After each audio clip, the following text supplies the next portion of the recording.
আজকে আমি তোমাদের এশিয়ার টুয়ারের নিয়ম অনুযায়ী কিভাবে ক্যাটালগ কার্ড তৈরি করতে হবে সেটা তোমাদের সামনে তুলে ধরছি। প্রথমে আমি skeleton of catalogue card number 1 কিভাবে কোথায় কি লিখবে এবং তার সাইজ কত সেটা আমি প্রথমে বলছি। কার্ডের সাইজ হবে 12.5 সেন্টিমিটার ইন্টু 7.5 সেন্টিমিটার।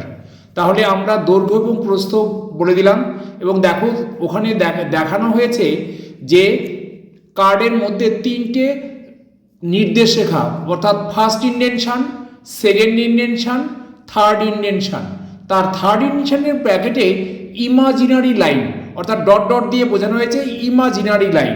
তাহলে আমরা একটা কার্ডের দুটো লাইন থাকবে, যাকে বলবো ফার্স্ট ইন্ডেনশন, আর সেকেন্ডটাকে বলবো সেকেন্ড ইন্ডেনশন, আর ইমাজিনারিটাকে বলবো থার্ড ইন্ডেনশন। আর এবার আমরা কার্ডের দেখবে একটা হরাইজন্টাল লাইন আছে, সেটা রেড কালারের থাকবে, আর লেফট হ্যান্ড থেকে ফার্স্ট ইন্ডেনশন এবং সেকেন্ড ইন্ডেনশন দুটোই রেড লাইন থাকবে।